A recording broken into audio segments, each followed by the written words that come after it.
Boa tarde a todas e a todos. Bem-vindas e bem-vindos à última palestra de 2021 das Conversas Neuromusicais. As Conversas Neuromusicais, como muitos de vocês já sabem, é uma atividade de extensão do Grupo Neuromúsica, o UFABC, que tem como objetivo divulgar o conhecimento e estimular o debate em áreas de intersecção entre a música e outras disciplinas, especialmente a neurociência cognitiva. E nesse ano, que foi o 7º ano de realização dessa atividade, a gente teve 7 palestras distribuídas ao longo do ano, com uma média de 120 inscritos por palestra. E a gente teve também com a gente pesquisadores renomados, brasileiros e estrangeiros, todos lusofalantes, né, já que essa é uma atividade de extensão, né, todos com significativa produção em periódicos científicos internacionais, e a gente teve, com isso, a possibilidade de discutir vários aspectos da pesquisa na área da cognição musical.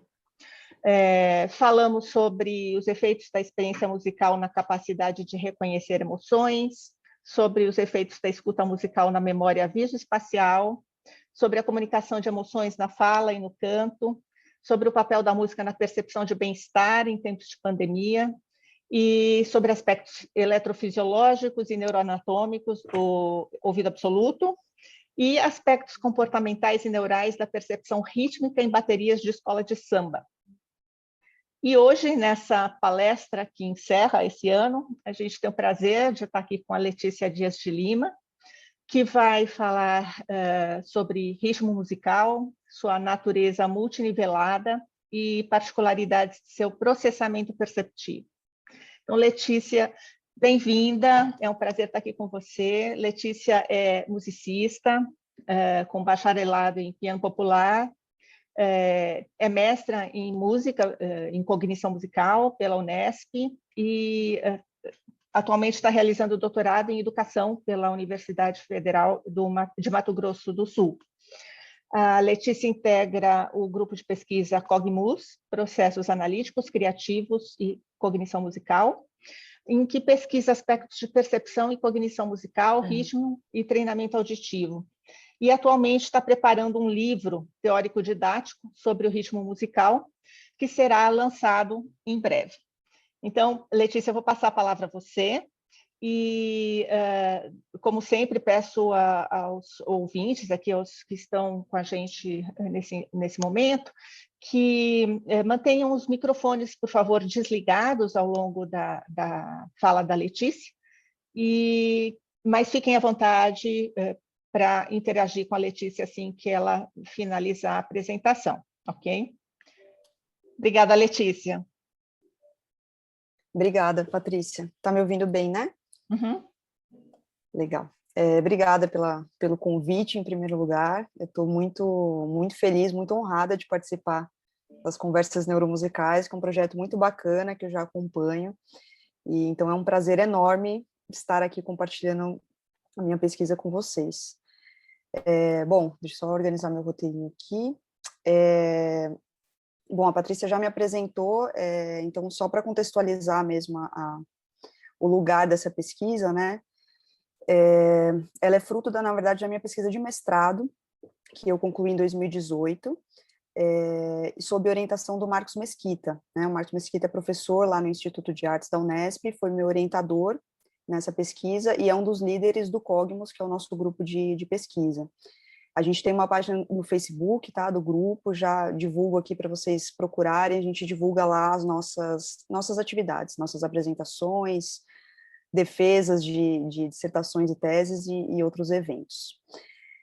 Bom, então, é sobre essa pesquisa que eu realizei na época do mestrado, que eu vou falar aqui hoje. Então, eu vou apresentar algumas questões que estão relacionadas à percepção de elementos rítmicos, né, e visando não só a compreensão dessas diversas camadas, né, em que o ritmo musical pode ser desmembrado, mas visando também reflexões em torno da abordagem desses elementos na disciplina de percepção musical no ensino superior em música.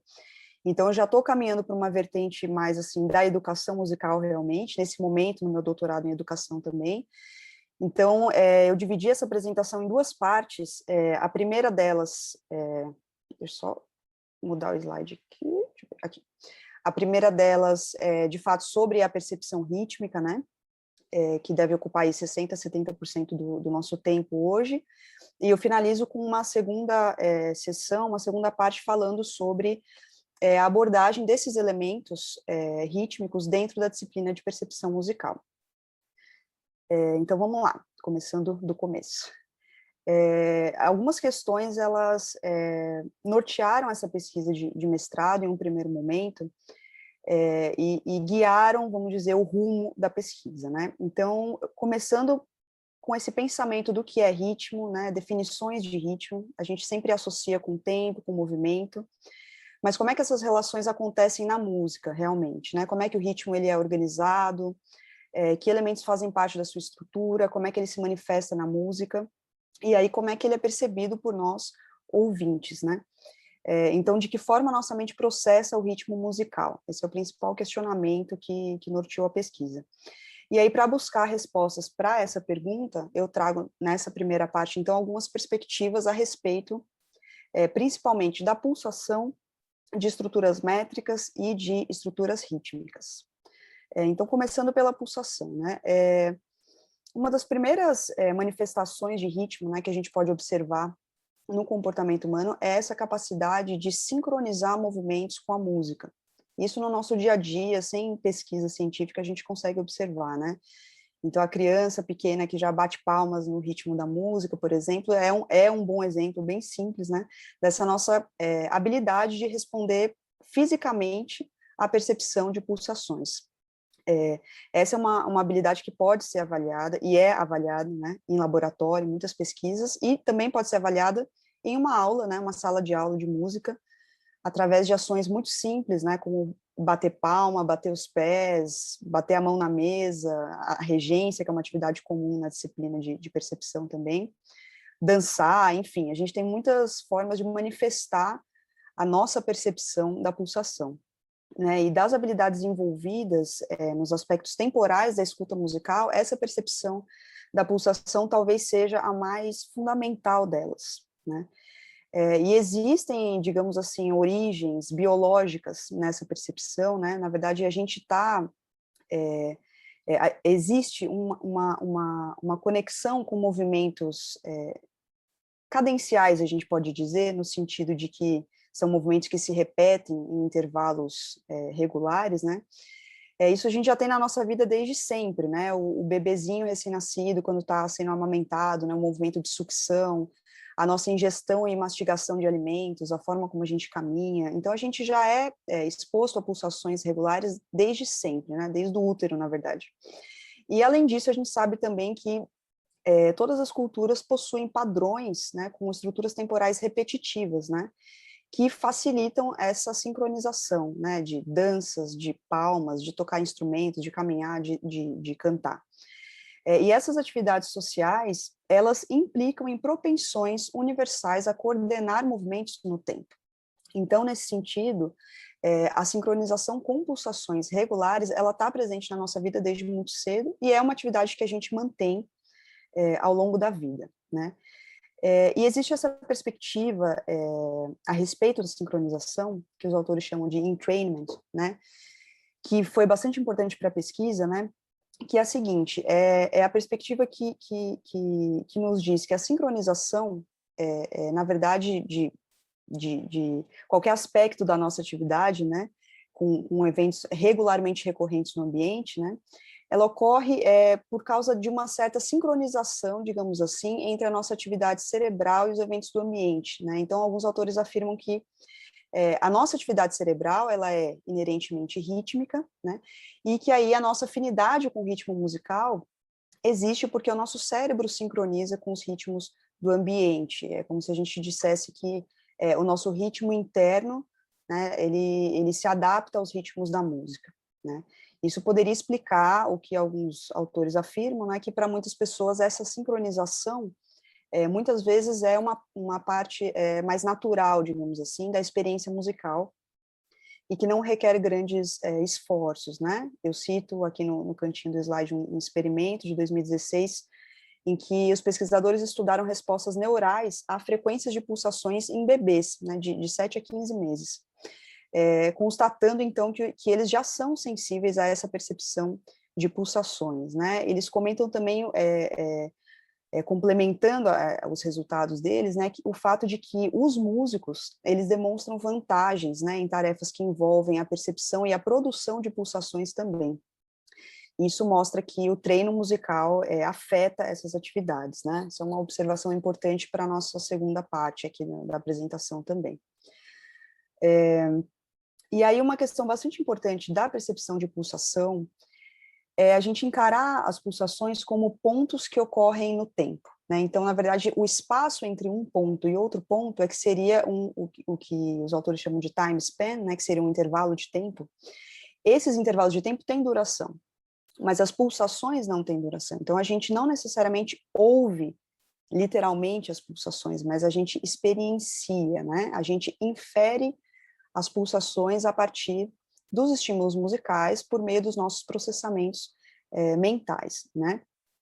Então, nessa tarefa de sincronizar, por exemplo, os nossos movimentos com os cliques de um metrônomo, né? Isso é uma atividade muito comum no dia a dia de qualquer músico, né? A gente estudar com metrônomo, né?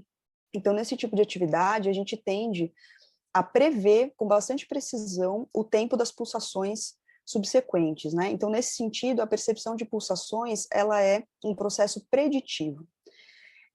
E tem um autor que é o Huron, né? Que tem um livro muito importante, fala bastante sobre isso, e ele afirma, né, que esse é um processo gerador de expectativas totalmente inconsciente, né, que tem o objetivo biológico de prever eventos futuros. Então, essa previsão, ela tem a função de minimizar o gasto de energia, né, otimizando nossos níveis de dispersão, facilitando a nossa atenção também. E é interessante esse experimento que eu cito aqui de 2009, foi um experimento realizado com macacos, né, para ver essa questão da sincronização com os cliques do metrônomo, né, e eles foram treinados, depois de um longo período de treino, eles foram capazes de sincronizar os movimentos deles com os cliques do metrônomo, mas isso acontecia num ato de reflexo, mais ou menos 100 milissegundos depois de cada clique do metrônomo. Então, isso mostra que não é da mesma forma como os seres humanos são capazes de fazer, que é antecipando as pulsações, né? Então, isso sugere que essa capacidade de antecipar, de prever, talvez seja exclusivamente humana. E aí, dentro ainda dessa ideia de regularidade, a gente entra nessa questão das estruturas métricas, né? A gente pode definir uma estrutura métrica como um padrão regular, né, de pulsações que a gente chama de fortes e fracas, né, na nossa prática musical. Mas o que interessa mesmo é a gente entender essa estrutura como uma estrutura de pulsações que é organizada hierarquicamente. A gente entender que essa ideia de forte e fraco, ela está relacionada com uma certa hierarquia de pulsações. Então, as pulsações não são todas iguais, né? Elas interagem em diferentes níveis perceptivos. Então, não tem como a gente abordar essa questão do metro sem antes a gente pensar sobre o próprio conceito de acento, né?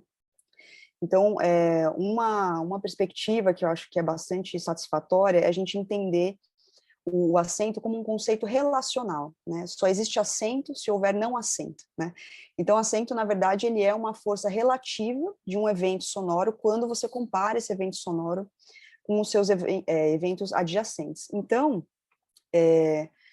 quando a gente escuta a música, o que a gente chama de superfície musical, os eventos sonoros que chegam até nós, né, a gente escuta esses acentos que, na verdade, podem envolver a manipulação de diversos parâmetros, né, porque, geralmente, quando a gente fala em acento, a gente imediatamente pensa em dinâmica, né, forte e fraco, literalmente. Mas os acentos eles podem ser gerados envolvendo mudança harmônica, textura, articulação, a própria dinâmica também, duração, né? Enfim, são vários parâmetros, muitas vezes em conjunto, né, que acabam gerando esses acentos. Então, são esses acentos que vêm da música, nessa soma de elementos, que influenciam a nossa percepção métrica, né? Esses acentos eles vão funcionando como pistas, né, que os autores chamam de cues, né? E a partir dessas pistas, a gente começa a reconhecer padrões e a gente busca extrapolar esses padrões, né, inferindo aí uma regularidade de acentos métricos. Então, depois que a gente reconhece os padrões de acentuação que estão presentes na música, a gente internaliza, digamos assim, essa hierarquia métrica. Então, ela é como se ela assumisse vida própria, né? Isso significa que os acentos métricos, eles podem, depois dessa internalização, eles podem existir e funcionar mesmo na ausência de um evento sonoro nesse momento onde haveria um acento, né? Então, a gente pode dizer que uma vez que esse padrão métrico ele está estabelecido na nossa percepção, ele influencia a nossa percepção de todos os elementos presentes na música desse ponto em diante, né? E essa regularidade da acentuação na hierarquia métrica cria expectativas, né? E é de acordo com essas expectativas que a gente acaba esperando que certos pontos no tempo sejam acentuados, né? Então, quando essa expectativa ela é quebrada pela própria música, né? Quando os padrões de acentuação da música eles divergem de um padrão de acentuação métrica que foi estabelecido previamente na música e na nossa percepção, a gente acaba ouvindo esses padrões como complexos de alguma forma, né? Porque eles são inesperados. Então, a regularidade ela gera expectativa. E isso faz parte de um fenômeno mais geral que é muito importante, que é a base temporal da nossa percepção, que é a previsibilidade, né? Então, a regularidade do metro, ela ajuda a gente a organizar essa percepção da música de forma geral. Aqui está um exemplo de um exercício que tem em um dos métodos que foi analisado, que é do Starer, que é um exemplo em que a gente perde a referência de pulso, né? Na verdade, a gente está pensando inicialmente no 2x4, e quando vai para o 5x16, a nossa, é diferente de estar num 2x4 e para um 3x4, né? Porque a gente estaria ali na mesma referência de pulso da música. Mas aqui essa referência de pulso ela é quebrada, né? Então, esse é um belo exemplo de exercício difícil, a princípio, porque já que a gente, né, tende a criar essas expectativas a partir de uma percepção métrica que foi estabelecida inicialmente, qualquer alteração que quebre essa expectativa, ela se torna um desafio do ponto de vista cognitivo. E principalmente se você não tem familiaridade com esse tipo de mudança, né, que está aqui nesse exemplo, nesse exercício, dentro do seu repertório, né? Então fica mais difícil ainda. E isso tem a ver com essa noção da nossa expectativa, né? Do que a gente prevê que vai acontecer depois. E aí um outro ponto importante, além desse ritmo interno, digamos assim, né? Dessa função biológica da nossa percepção, é o papel da enculturação também. Então, eu vou até abrir um parênteses, né, porque existe o termo aculturação também, né, e a gente optou aqui por usar, né, na dissertação, enculturação para reforçar que na verdade, um conceito que diz respeito à aprendizagem, em oposição ao treino, né, então o treino seria uma forma de absorção de informações que é consciente, que é proposital, que é sistemática. E a enculturação seria também uma forma de absorção de informações, porém, de forma inconsciente. Então, tudo que a gente ouve, desde que a gente está no útero da nossa mãe, já vai fazendo parte desse nosso repertório, já é a nossa enculturação. Então, em termos de estruturas métricas, né, que é o que eu estava falando aqui, a gente tem mais familiaridade com estruturas que estão no nosso repertório, estruturas que estão nesse nosso processo de enculturação também, né? Então, a enculturação tem um papel bastante importante sobre a nossa percepção, né? Já que essas estruturas métricas, com certeza, variam bastante entre culturas, né? Então, aqui nessa tabela, a gente tem, na verdade, uma demonstração de como se organiza o repertório tradicional, entre aspas, que seria um repertório tonal, ocidental, enfim, erudito também. Então, a gente vê essa predominância dos compassos simples, né, os compostos também, e os irregulares estão lá no final, né, quase não aparece no repertório. Isso para nós aqui, né, e para outras culturas, os compassos irregulares, por exemplo, são muito frequentes, né, então para eles não é tão estranho assim, talvez o contrário seja, né, um 4x4 talvez seja muito quadrado para alguém que nasceu e sempre viveu na Bulgária, por exemplo, né? Enfim, então essa questão da enculturação é bastante importante para a nossa percepção também. E esse experimento que eu cito aqui de 2005, eu ia detalhar ele um pouquinho, mas eu não quero perder muito tempo com isso.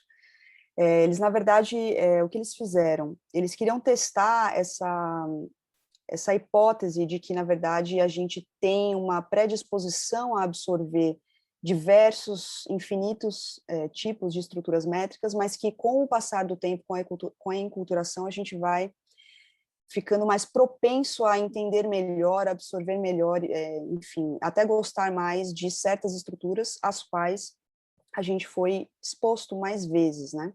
Mais ou menos essa a hipótese. E eles fizeram esses testes, 3 experimentos no caso, um com ouvintes norte-americanos, o outro com ouvintes que têm origens na Bulgária, na Macedônia também, e o outro com bebês. Então, resumindo, né, fazendo essa comparação, essas autoras, elas argumentam que, na verdade, esses anos de exposição, né, às categorias métricas que dominam em uma certa cultura musical específica, né, eles devem provocar certas reorganizações perceptivas lá dentro do nosso cérebro, né, e aí fazendo a gente realmente se sentir mais familiarizado com certas estruturas do que com outras, né, mas a princípio a gente não teria nenhuma predisposição inata, digamos assim, de preferir, por exemplo, um compasso simples, né, um quaternário, do que um compasso irregular.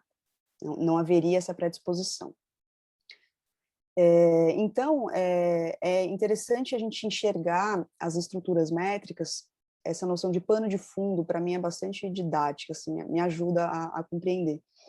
A gente pensar que, na verdade, a gente percebe as durações rítmicas, né, todos os elementos que estão ali na música, com mais facilidade, porque eles estão sobre esse pano de fundo métrico, né. Então, essa estrutura métrica, ela facilita realmente a eficiência desse processamento de padrões temporais, porque ela contextualiza esses padrões, né. Então, nesse sentido, a gente pode fazer essa analogia, né, dizer que o metro, ele é análogo nessa dimensão rítmica da música à tonalidade no campo da altura, né. Então, assim como uma altura, né, uma nota ali na música tonal, né, por exemplo, ela recebe um certo significado funcional, né, a partir dessa localização que ela tem em relação àquela tonalidade, né, e a interação harmônico-melódica que é predominante ali. E aí, da mesma forma, um evento ele vai receber parte do seu significado rítmico também a partir dessa sua localização nessa estrutura métrica, nessa trama de compassos, pulsações e subdivisões, né? Então, em muitos padrões melódicos, por exemplo, esse nosso senso de notas estruturais, né, em oposição a notas ornamentais, sofre forte influência desse contexto métrico. E aí a gente tem esse contraste do metro quando a gente, né, compara com o ritmo, né? Aqui eu estou falando de ritmo numa perspectiva bem mais específica, né? Porque é claro que tudo isso a gente pode dizer que está no grande guarda-chuva ritmo, né? Estruturas métricas, pulsação, acento, está tudo dentro de ritmo. Mas aqui eu estou falando especificamente desses padrões duracionais, né? Das figuras, de como as coisas se organizam dentro da música, né? Notas e pausas que vão se desdobrando aí no tempo. Então, o ritmo, nesse conceito, ele é caracterizado por uma variabilidade típica, né? E aí, no caso aqui, é interessante essa oposição dessa variabilidade do ritmo em oposição à regularidade do metro, né? Porque um compasso, ele é cíclico, né? Então, depois que a música ela se move pelas pulsações 1, 2, 3, 4, por exemplo, ela retorna para outra pulsação 1, né? E os grupos rítmicos, eles não são usualmente cíclicos, né? Eles variam consideravelmente, são constituídos de música em si, e não apenas de pulsações, né? E os ritmos, eles são baseados em tempo relativo, não em tempo absoluto, como é o caso do metro também. Então, na verdade, o ritmo ele nem pode depender do tempo absoluto, porque o tempo absoluto de cada nota muda quando o andamento muda, né? Então, o fato dos ritmos serem baseados no tempo relativo leva a gente para essa concepção de relações rítmicas como razões, né? Como proporções. Isso é bastante importante também. E a gente pode dizer que tem duas formas da gente representar os padrões rítmicos da música, né? Tem as durações simbólicas, que são as figuras como a gente encontra nas partituras, né, na notação musical, E tem também as contínuas variações temporais que caracterizam, no caso, o que a gente chama de tempo expressivo, né, das interpretações, da performance. Então, as durações que a gente lê na partitura, elas podem ser chamadas de unidades estruturais essenciais, nas palavras aí do Clarke, né? Enquanto que o tempo expressivo, ele trata de informações não estruturais, ou ruídos, entre aspas, perceptivos. E o tempo expressivo da performance, ele varia continuamente, né? Então, seria impossível a gente categorizar cada nuance de uma interpretação, né? Porque as possibilidades de combinações de durações, elas seriam infinitas, né? Então, a nossa percepção do tempo expressivo, ela não afeta o nosso senso básico da estrutura rítmica, né? Por que não? Por causa de um mecanismo chamado percepção categórica, que o Clarke traz também, que é o seguinte: a gente atribui as durações que são continuamente variáveis da performance expressiva, a gente atribui essas durações a um número relativamente pequeno de categorias rítmicas. Então, só é possível, assim, só é psicologicamente possível, né, essa distinção entre o ritmo e o tempo expressivo, porque esse mecanismo da percepção categórica é capaz de separar essas duas coisas. Então, é um mecanismo cognitivo fundamental para que a gente possa perceber e executar também o tempo expressivo. Então, aqui a gente tem um exemplo bem claro, assim, de como acontece essa diferença, né? Então, aqui são duas representações, né, do tempo presentes na música. Então, tem o ritmo da performance, que tem variações, né? Não somos máquinas, a gente sempre vai executar um padrão rítmico com alguma variação, mesmo que a gente não tenha essa intenção, na verdade, mas isso vai acontecer. E tem a forma como a gente categoriza essas unidades rítmicas, né? Então, essa diferença entre o que seria o tempo expressivo, esse ruído, né, perceptivo, e essas categorias, é uma diferença fundamental para que a gente consiga discernir, né, essas duas formas de perceber o ritmo, né? E para finalizar essa parte do ritmo, né, a gente sabe que a nossa percepção do tempo, ela costuma ser bastante subjetiva, né? De forma geral até, assim, quando o tempo parece passar mais rápido, né? Quando a gente está muito ocupado, fazendo uma coisa que a gente gosta e tal. E se a gente está entediado, olhando o relógio toda hora, parece que o tempo demora para passar, né? Isso é uma questão já muito pesquisada há muito tempo, né? Mas e trazendo para esse contexto, né? Dentro da música, essa subjetividade, ela costuma estar ligada à quantidade de informações, né? E também à complexidade dessas informações. São fatores que afetam a quantidade de espaço na memória, digamos assim, que é exigida pelo estímulo, né? Então, quanto mais espaço na memória, uma música, um trecho, enfim, uma passagem, quanto mais espaço ela requer, maior a sua duração subjetiva, né? E nesse sentido, tem uma correlação bastante interessante da gente fazer, que é assim, essa evocação da memória, ela é bastante semelhante à própria percepção na medida em que se trata de um processo construtivo, né? E aí, por isso, está também sujeita a distorções, da mesma forma que a percepção está sujeita a ilusões, né? Então, a gente tem muitas diferenças nessa sensação do tempo, né? Sentir se uma música foi rápida, foi lenta, né? Então, isso é uma questão que é bastante importante dentro da nossa percepção e que tem a ver com essa complexidade, né? Do quanto isso exige do nosso cérebro, né? E esse experimento que eu cito aí embaixo, de 99, de forma bem resumida, assim,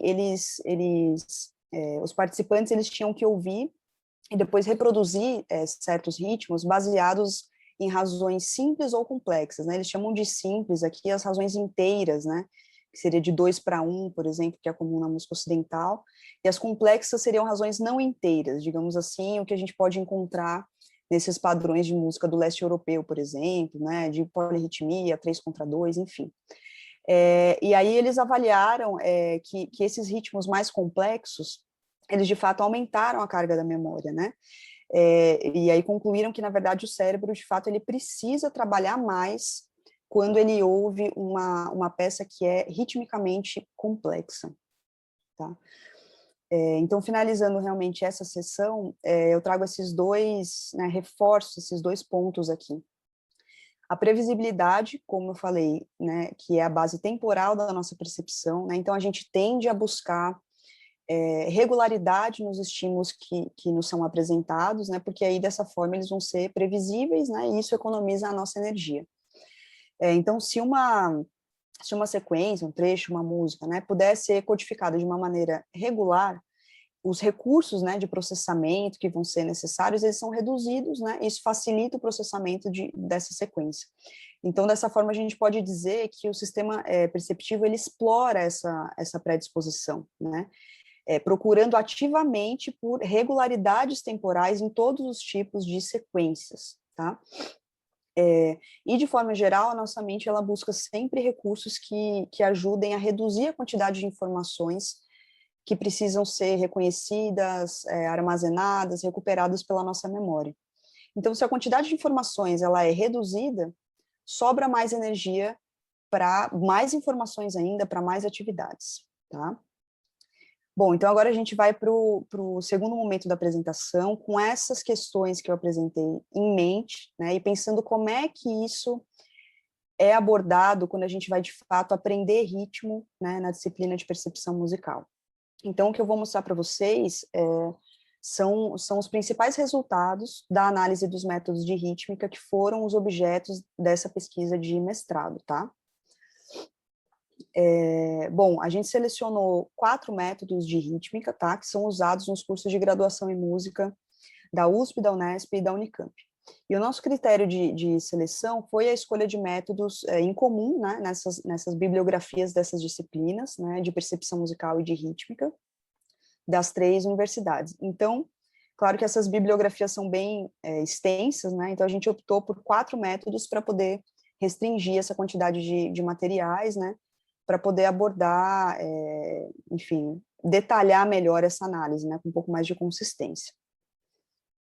Então, a gente analisou o Rhythmic Training, que é do Starter, né, de 69, o que está em inglês, né, não é traduzido, o Hindemith, que é bastante conhecido, né, pelos músicos, que tem essa tradução do Camargo Guarnieri para português, que é a 4ª edição de 88, o livro da Annie Hall, que é o Studying Rhythm, que também não é traduzido, e, por fim, a 4ª edição de 2013 do livro Rítmica, do Gramani, tá? Então, foram esses os 4 métodos. E a gente utilizou 2 eixos de análise, tá? Então, no primeiro, a gente quis entender qual seria, de fato, a proposta do autor, né? Então, analisando, assim, as próprias concepções que fundamentam o método, né?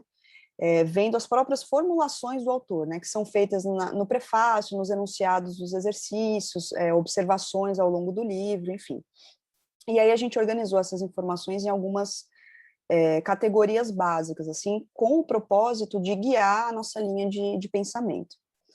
Então, assim, a quem se direciona o método, quais são os objetivos, como ele é organizado, qual é o conteúdo de fato, quais são as instruções para a execução desses exercícios, justificativas das escolhas do autor, né, para tal ou tal forma de execução, as relações desses exercícios com a prática musical e outras recomendações também. O conteúdo e as estruturas dos exercícios, eles foram detalhados em um quadro, né, uma tabela em que a gente chamou de síntese descritiva. A gente fez isso com os 4 métodos, tabelas gigantes, assim, com o detalhamento de cada exercício, né, para a gente observar como é que o método tá organizado, está concebido, né. Então, a gente quis observar aqui as convicções dos autores, né, a respeito desse desenvolvimento de habilidades e da utilidade dos exercícios para a prática musical também. E aí, a partir disso, a gente vai para esse segundo eixo de análise, que é essa busca de relações entre a proposta do método e os processos cognitivos da percepção rítmica, que foi o que eu apresentei para vocês aqui na primeira parte. Então, a gente fez aqui uma avaliação crítica, né, das concepções do autor, do conteúdo dos exercícios, a partir dessas questões que eu abordei na primeira sessão, né, tentando, de fato, encontrar relações entre a nossa percepção musical de acordo com esses processos cognitivos, né, e o método em si. Então, em relação à pulsação, tem algumas questões, né, nos 4 métodos, é muito frequente a gente encontrar observações sobre a necessidade de manter uma pulsação estável, né, sobre o uso do metrônomo, a importância da regência também, né, já associando a estruturas métricas, né, que eu vou comentar no próximo slide. Mas, assim, o que acontece é que o próprio conceito de pulsação, ele é muito pouco abordado, né, a sua percepção, a sua execução não são exatamente trabalhadas de forma separada, né. A gente infere, né, que, assim, é possível que os autores entendam que essa percepção da regularidade, ela seja, na verdade, uma habilidade natural, entre aspas, né, inclusive pensando que são alunos de graduação, que já possuem certa vivência musical, já são músicos, né, então talvez não tenha uma necessidade, né, de uma prática mais aprofundada dessa habilidade tão básica, entre aspas, né, e de fato a gente viu que a regularidade, ela é um fator muito importante para a nossa percepção de forma geral, a gente tende a buscar essa regularidade nos estímulos que são apresentados para a gente, e tanto fatores biológicos como culturais estão envolvidos nesses processos, né, mas é importante a gente considerar também que a performance musical, ainda que seja simplesmente um exercício, né, rítmico, ela não se limita a uma simples, digamos assim, bem entre aspas, né, a uma simples sincronização dos nossos movimentos com os estímulos regulares, né, a gente tem que manter a pulsação estável enquanto a gente executa padrões rítmicos, né, então é muito comum que a gente consiga reger, ou enfim, bater o pé, fazer qualquer tipo de movimento corporal, marcando essas pulsações regulares, até que surja um padrão rítmico complexo, irregular, enfim, inesperado, e a execução toda é desestabilizada, né? Isso acho que é algo, uma situação pela qual todos nós já passamos, né? E aí os autores, eles orientam o aluno a produzir essas pulsações com regularidade, né? Mas eles não se aprofundam em como que isso pode ser feito ou melhorado, né? Especialmente quando a gente executa esses padrões rítmicos simultaneamente, né? E além disso, o problema da sincronização de movimentos, né? Quando a gente pensa no solfejo em grupo, que é uma prática muito frequente em sala de aula, também praticamente não é abordado. Então, um tópico que é relativamente arbitrário também é a forma de execução dessas pulsações, né? Então, bater palmas, bater a mão na mesa, bater os pés, reger, né?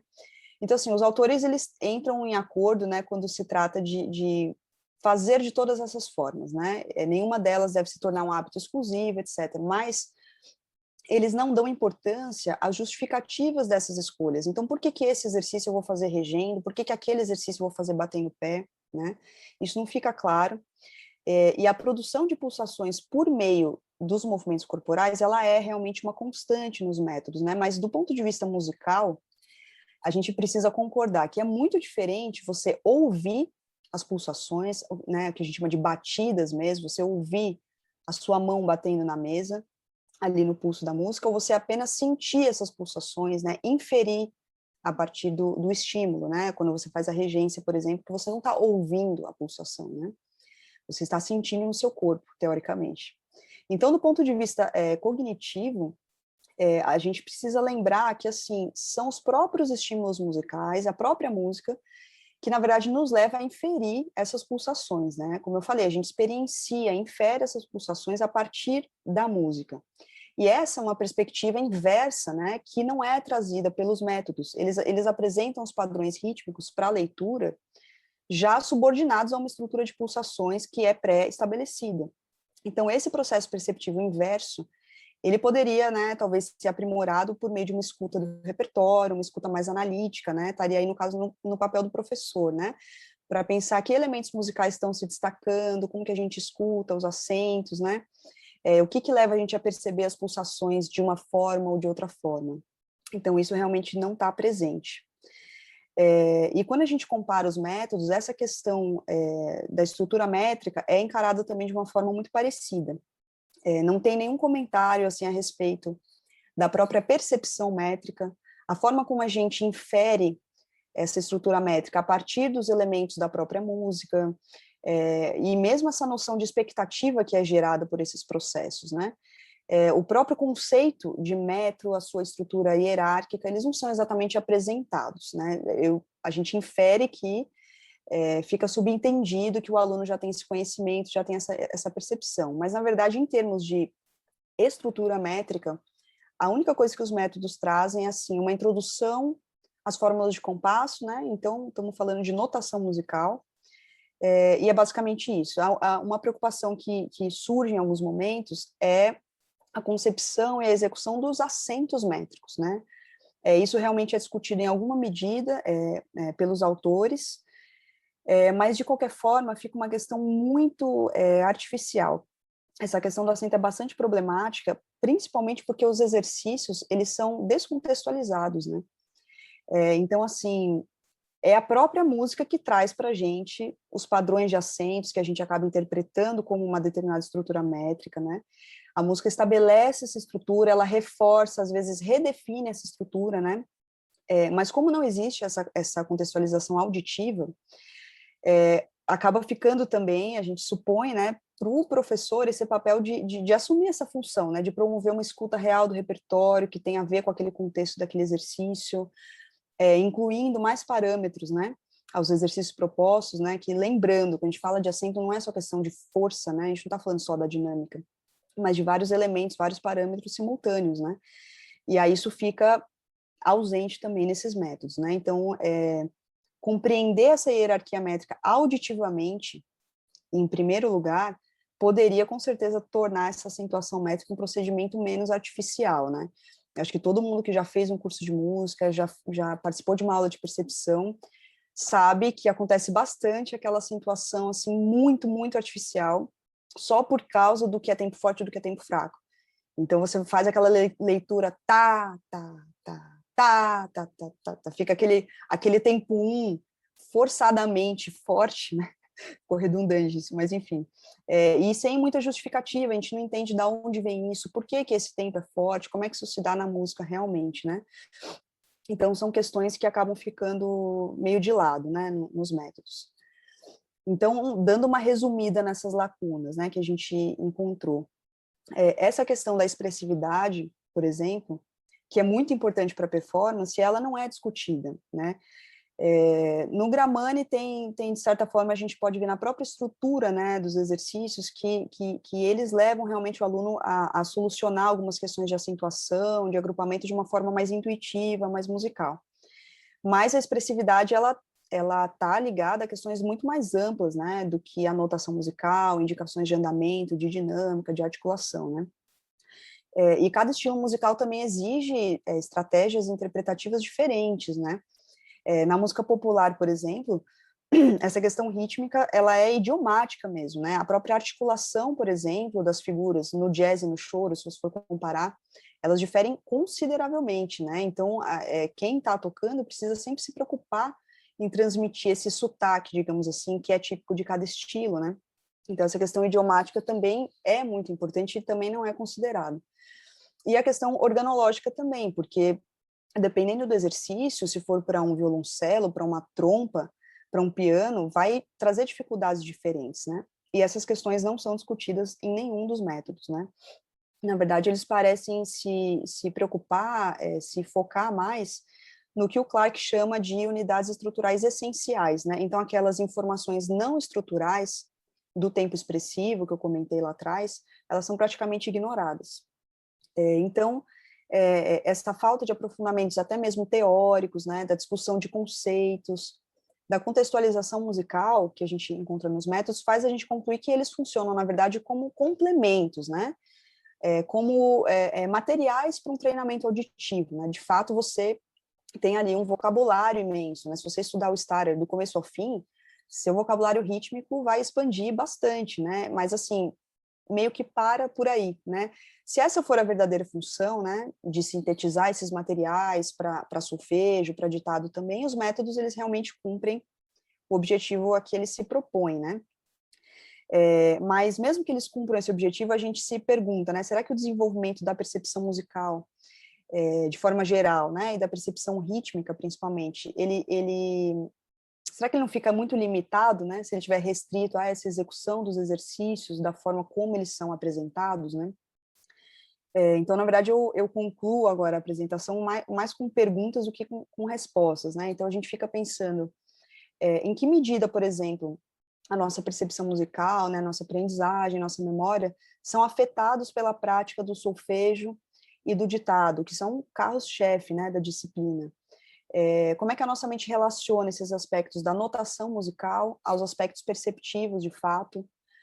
De que maneira que esses processos da nossa experiência real de escuta, eles poderiam ser melhor avaliados, né? Bom, esses são só alguns dos questionamentos, né, que surgiram a partir dessa pesquisa, dessas análises. Eu concluo com esses questionamentos, né, e aí a partir dessas reflexões, a gente espera poder instigar, né, pesquisadores da cognição musical, da educação musical também, para que essas relações aí entre a percepção e a prática, entre a prática e a aprendizagem e a própria cognição sejam cada vez mais questionadas, mais investigadas. Então, eu concluo por aqui, agradeço, e agora acho que a gente pode abrir para o debate. Obrigada. Obrigada, Letícia.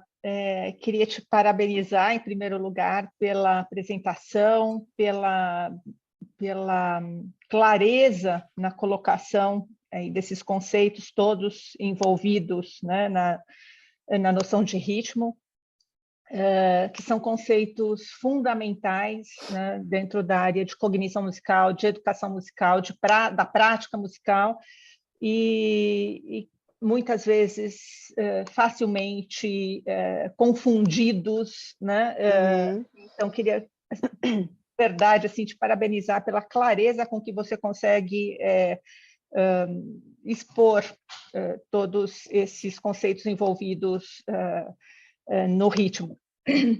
E, além disso, te parabenizar também por essa ponte que você está conseguindo fazer entre a pesquisa na área de cognição musical e o ensino e a prática musical, né, que é fundamental, né? A gente tem hoje muita pesquisa, a gente sabe, né, na área de ritmo, mas a gente vê muito pouco a gente vê muito pouca conexão entre o que está sendo pesquisado, esse conhecimento produzido dentro da academia, e o ensino e a prática musical. E você tem feito isso de uma maneira muito bacana, então queria te parabenizar por isso também. Vou abrir, então, para perguntas. Acho que a gente já tem uma série de perguntas aqui no chat, e eu vi que tem algumas outras também no YouTube. A gente está com duas monitoras aqui também, Marília e Sara, que, se puderem ir ajudando aqui na organização das perguntas, agradeço. Temos também algumas pessoas aqui com mãos levantadas. Vamos começar, então, interagindo, assim, né, face a face, enquanto a gente organiza as perguntas do chat. Eu não sei quem levantou a mão antes, não sei se foi a Aline ou o Léo. Então, enfim, quer começar, Aline? Boa tarde a todos e todas. Nossa, assim, eu fico muito feliz com essas colocações, Letícia, e principalmente por essa relação, assim, com a prática da educação musical, que você trouxe, assim, aspectos muito importantes. E aí eu estava aqui pensando em tudo isso que você falou, pensando até nas minhas próprias questões em relação também à questão de pensar a música para surdos. E aí eu queria te perguntar, porque o ritmo ele não é necessariamente sonoro, ele pode ser visual também.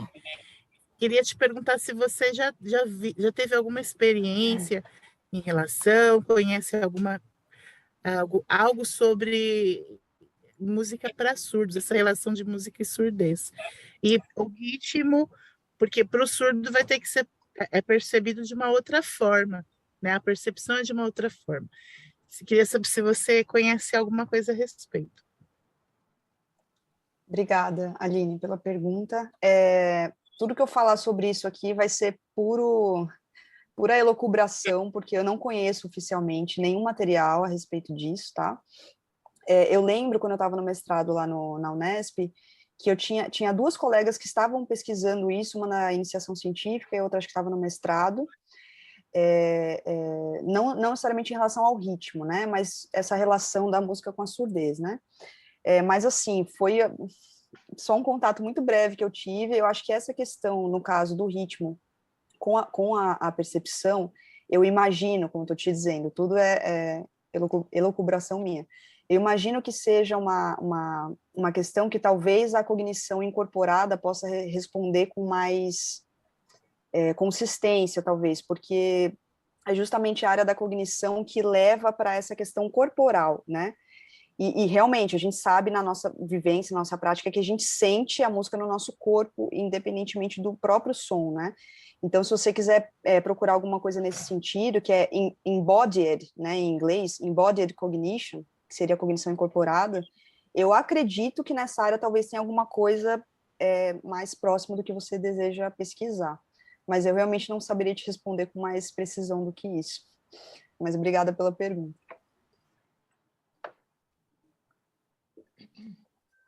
Léo?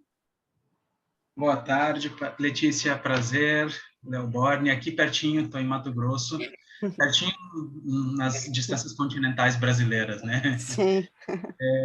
Antes de fazer a minha pergunta, só para comentar o que a Aline disse, eu estou desenvolvendo um projeto com uns colegas meus do México sobre educação musical para surdo. Na realidade, entrainment, music entrainment com pessoas surdas. Né? Eu venho dar esse suporte desde a educação musical. Nós temos um time de engenheiros, de biomédicos e cientistas cognitivos musicais trabalhando isso. E no futuro eu vou poder dizer alguma coisa, Aline. Agora a gente está recém começando nesse processo. A minha pergunta vai muito nessa linha dessa conjunção que tu está fazendo da cognição com a educação, que eu acho muito legal, porque por muito tempo a cognição tratou de explicar o que estava acontecendo, mas não era propositiva, ou era uma proposição muito laboratorial, né, muito experimental. E eu quero só fazer uma pergunta barra reflexão sobre a escolha dos métodos, né, que tu fez. Eu não vou nem entrar na questão de que o que está escrito no currículo não necessariamente é o que o professor utiliza, né? Ali é o currículo oficial, então a gente sabe que as pesquisas a gente acaba tendo que seguir esses caminhos. Agora, esses 4 que tu escolheu, e eu conheço todos, porque eu já utilizei todos, basicamente, né?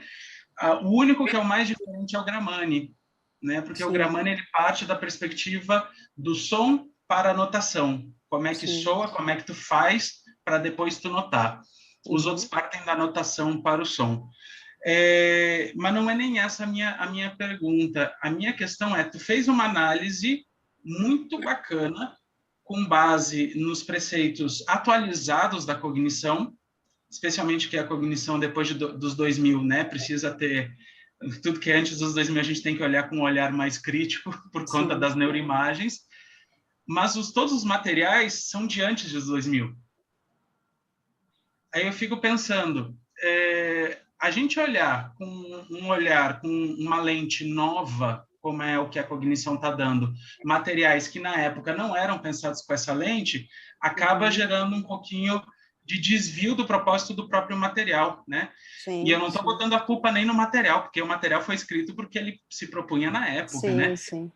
É o professor em si ou a instituição que continua mantendo esse material dentro, apesar dos avanços da ciência. A gente não vê isso, por exemplo, na saúde, né? Na medicina, o pessoal tem os avanços, eles não continuam falando lá das fleumas, dos humores, né? O pessoal já... se tu puder comentar um pouquinho desse descompasso da produção do material que tu viu com os avanços da cognição, seria bastante interessante. Bacana, né? Obrigada pelos comentários. Não, com certeza, assim, acho que isso é uma, vamos dizer assim, eu já precisei encarar a própria análise dos métodos com essa consciência, né? Porque, assim, não é de jeito nenhum, não foi, né, de forma alguma, uma tentativa de pegar um livro de 40 anos atrás e dizer, nossa, que péssimo livro que não pensou nas nossas, né, formas de absorção de informações através do entrainment, sei lá, enfim. Claro que não, a proposta jamais foi essa, né, porque não tem como travar esse diálogo diretamente, mas eu até, inclusive, destaquei aqui na apresentação os pontos que seriam, digamos assim, mais negativos, né, do que não tem nos métodos e tal. Mas eu até aproveito seu comentário para dizer que muita coisa que está nesses métodos, de alguma forma, está nessas pesquisas em cognição também, apesar dos autores não terem tido acesso a essas informações, né? O próprio Hindemith, ele tem algumas sessões mais longas no livro, longas assim, porque os livros são quase só de exercícios, né? E aí ele tem lá 4 parágrafos, né? O que ele fala ali é basicamente o que vários autores da cognição falam, só que ele fala da forma dele, uma perspectiva muito informal, né? É mais fácil aprender assim, é mais fácil aprender assado, e no fim ele está dizendo o que várias pesquisas já disseram mais recentemente. Isso é até surpreendente também. Então, assim, não é realmente uma comparação para querer encontrar essas lacunas nos métodos, lacunas que eles jamais poderiam ter preenchido, né? Devido a essa distância temporal também, né? Mas foi mais uma tentativa de pensar assim, e surgiu do questionamento da própria época da graduação, né? Porque a gente fazia os exercícios e não conseguia levar para a prática, ou fazia os exercícios enfim, a nossa percepção mesmo na hora de tocar com as bandas, na hora da prática de conjunto, a gente não sentia que estava afetando nem para melhor nem para pior. Outros alunos sentiam, tinha aluno que tirava tudo de ouvido, mal sabia ler partitura quando entrou na universidade, e tinha um ouvido ótimo, ia super mal nas aulas de percepção. Então, foi mais a partir dessas questões que eu comecei a pensar, peraí, o que realmente tem a ver, né, entre esses exercícios e as formas como a gente realmente percebe. Então, é mais nesse sentido, para tentar encontrar relações, mas não que sejam relações de causa e efeito, uma coisa mais determinista, né? Mas é de tentar encontrar diálogos entre esses materiais, né?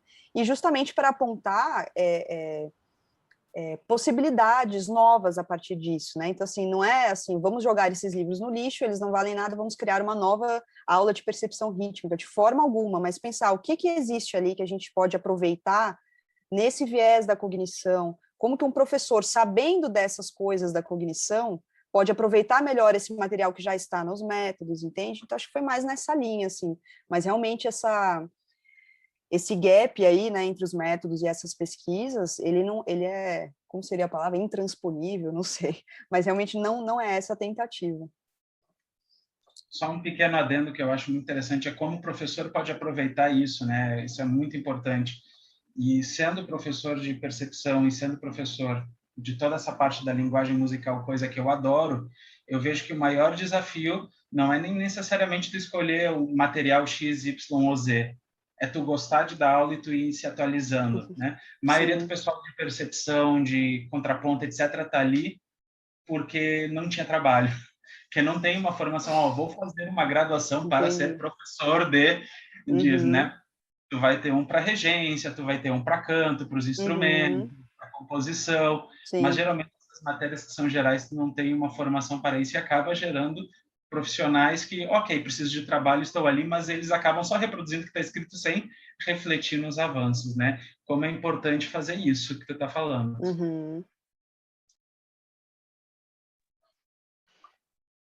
Com certeza. Vamos dar mais uma olhadinha aqui no chat, nas perguntas que a gente tem aqui. Tem uma pergunta lá para trás, estou tentando começar do início, da Aline, que é outra Aline, não é a Aline que já falou. É certo, então, dizer que a percepção musical depende da memória musical que eu construí? Digo por causa da previsibilidade. Sim, Aline, acredito que sim, porque, na verdade, a nossa percepção, ela sempre acontece em relação a algo que já está na nossa mente, na nossa memória, no nosso histórico, né? Então, a gente não é um quadro em branco que, de repente, você ouve uma música, né? Você já tem ali, como naquela questão da enculturação, né? Você já tem ali um repertório com o qual você já está acostumado e tal. Então, até a questão do gosto musical, por exemplo, tem muito a ver com isso, né? Então, assim, claro que eu lembro quando eu apresentei para uma aluna de piano, né, um álbum de jazz que era um pouco mais avançado, digamos assim, que era de jazz fusion, né, um pouco mais complicadinho, mais difícil de ouvir, eu lembro que ela ouviu e falou, nossa, mas que coisa horrível, nossa, nem parece música e tudo mais. Ela falou, não, tudo bem e tal. E aí eu lembro que depois de algum tempo, ela falou, olha, eu tentei, viu? Você falou desse negócio, eu comecei a ouvir, não é que eu comecei a gostar.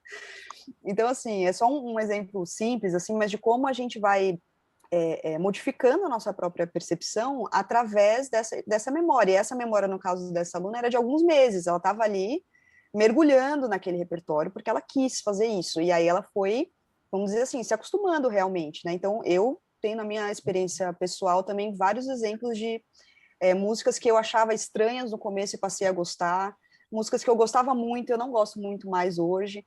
Então, acho que realmente a forma como a gente percebe tem tudo a ver, sim, com esse nosso background, né, esse histórico, essa noção da tela em branco. Acho que é legal lembrar que a gente não é essa tela em branco, a gente tem sempre um pano de fundo ali, e tudo que a gente percebe do mundo, não é nem extra musical, a gente percebe em relação a esse pano de fundo, né? Bom, tem vários comentários do professor Ranvot aqui, que acho que, Ranvot, você quer resumi-los, fazer... Não, não, é muito difícil. Eu gostaria de poder falar com a Letícia depois. Só uma pergunta. Concorda comigo com a declaração que a genialidade rítmica mais espetacular de seres humanos é demonstrada por culturas, civilizações ditas primitivas, africanas em particular. Mas a minha pergunta é, puxa,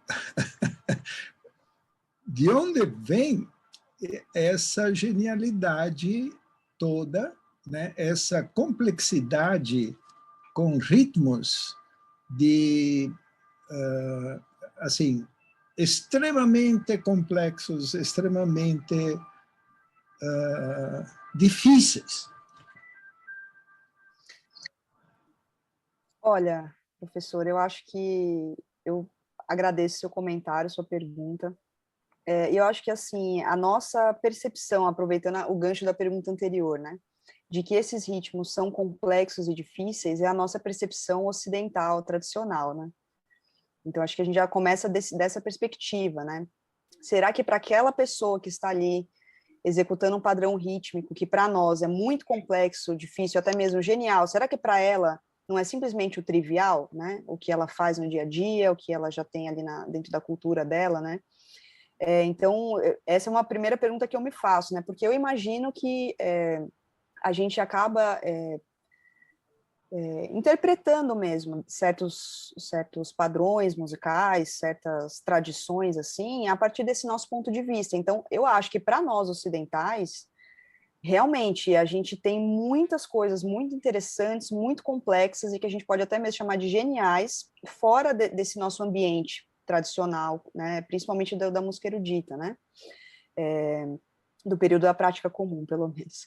Mas eu acho que é uma afirmação, assim, que eu não faria com tanta convicção, né, de que lá estão os ritmos mais geniais do mundo. Eu, pessoalmente, Letícia, acho o máximo e diria numa roda de amigos que eu acho mesmo, que são muito melhores, inclusive, do que muita coisa que a gente tem de música clássica, que é considerada o máximo, mas isso finge que eu não falei, porque do meu ponto de vista aqui como palestrante, eu não me arriscaria a dizer o que é mais genial ou mais complexo, porque eu acho que realmente vai depender muito de onde a gente está falando, assim, e qual é esse nosso background aí de repertório, para poder interpretar isso como algo diferente ou como mais do mesmo, né? Não sei. Acho que é mais ou menos isso. Bom, se eu puder insistir, a questão da complexidade é uma questão objetiva, uma questão matemática.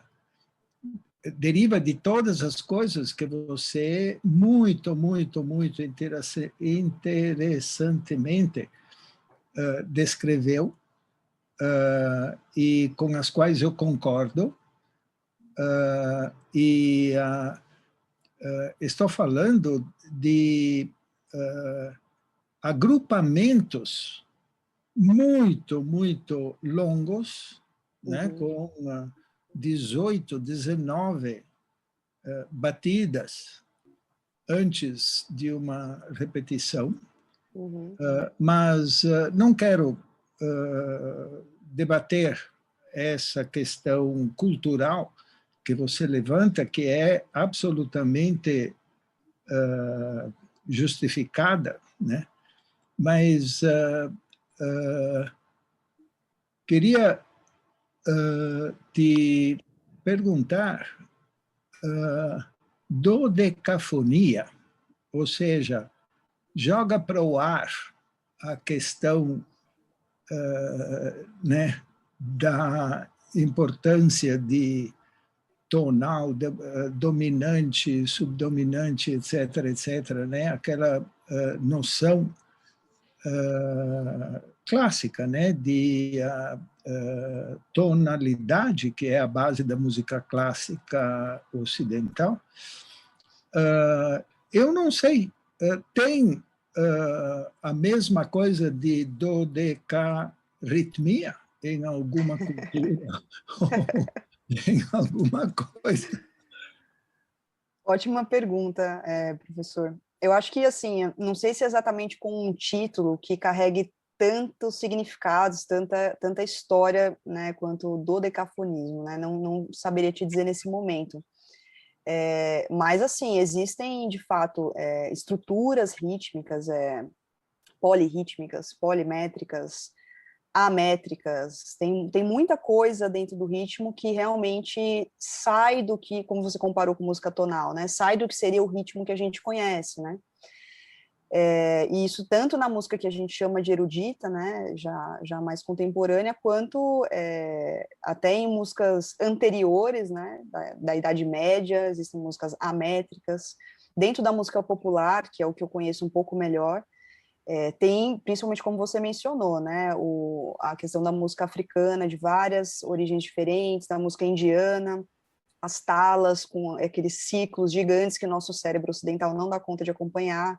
Então, eu acho que existem, sim, complexidades rítmicas. Se você mencionou a matemática, né? Não, uma coisa é mais complexa do que a outra, sim, se você for analisar como são feitos os agrupamentos e tudo mais.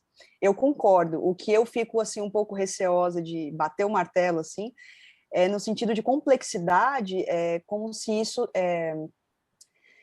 tornasse a música mais fácil ou mais difícil de perceber, de compreender ou de executar.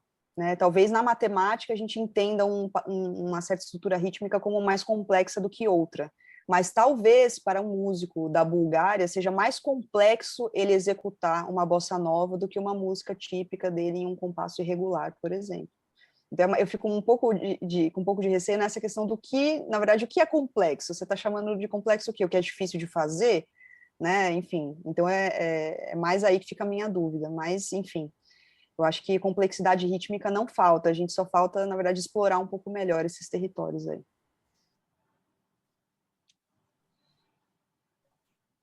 Bom, a gente tem um monte de perguntas aqui no chat. Com certeza a gente não vai conseguir passar por todas elas.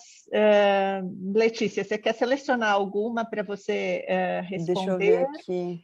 Peraí, vou E subir. aí, depois, de qualquer maneira, a Letícia deixou os contatos, né? Eu acho que se eventualmente a gente não conseguir passar por todas aqui agora, né, durante a conversa, fiquem à vontade para escrever diretamente para a Letícia. Por favor, inclusive as referências que eu coloquei nos slides, as referências do mestrado mesmo, podem me mandar um e-mail que eu envio, eu tenho todos esses artigos, é só me escrever. Deixa eu ver aqui. Dos surdos, né? Só um segundo. Agradeço os elogios. Deixa eu ver uma coisa aqui. É do professor da dodecaritmia. Peraí.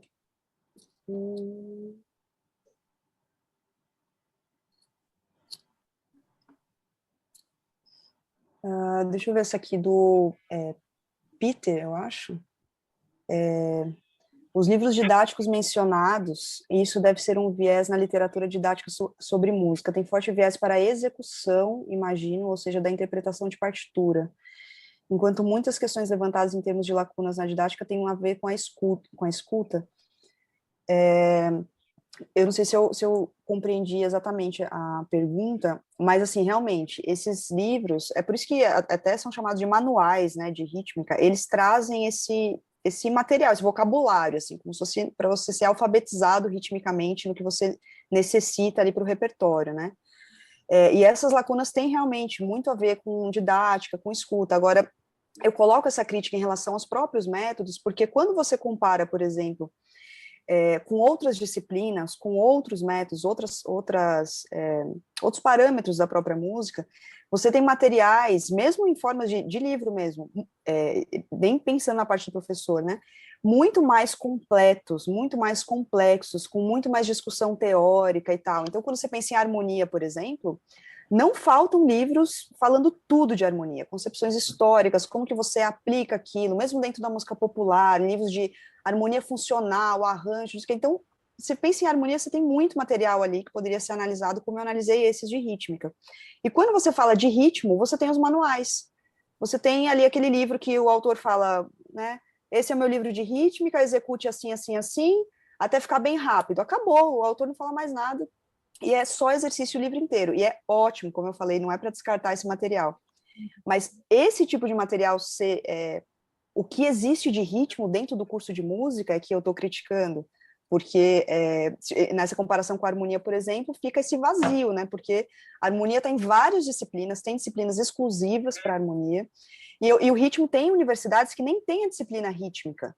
A rítmica está junto com a disciplina de percepção musical. No caso da Unesp, são 2 semestres, gente, num curso de 4 anos. Você ter 2 semestres de percepção e rítmica juntos, eu acho muito pouco para você lidar com todas essas questões, e aí o embasamento teórico também e tal. Então, eu realmente apontei para essas lacunas, e aí você poderia perguntar, mas não é essa a proposta do método, falar de conceitos, então é a proposta de quem? Aonde está no curso de música falar sobre a nossa percepção de uma estrutura métrica? Né? Que eu saiba, não está em nenhum lugar por enquanto. É mais ou menos essa crítica. Tem tempo, Patrícia? Você quer que eu pegue outra pergunta? Bom, vamos mais uma, então, depois a gente encerra. Tá. Isso aqui... o álbum de Jazz Fusion é o Beaches Brew, não sei pronunciar direito, Beaches Brew, tipo, B-R-E-W no final, que é do Miles Davis.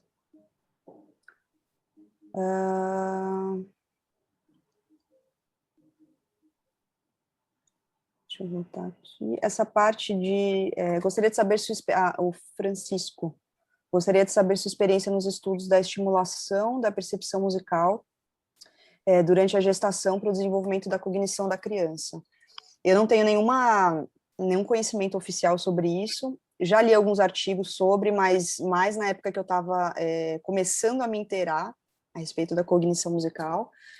Mas eu nunca me aprofundei. Eu acho que nesse sentido, a Patrícia pode até me ajudar ou me corrigir, mas eu acho que nas pesquisas da Beatriz Hilari, ela fala bastante sobre isso, né?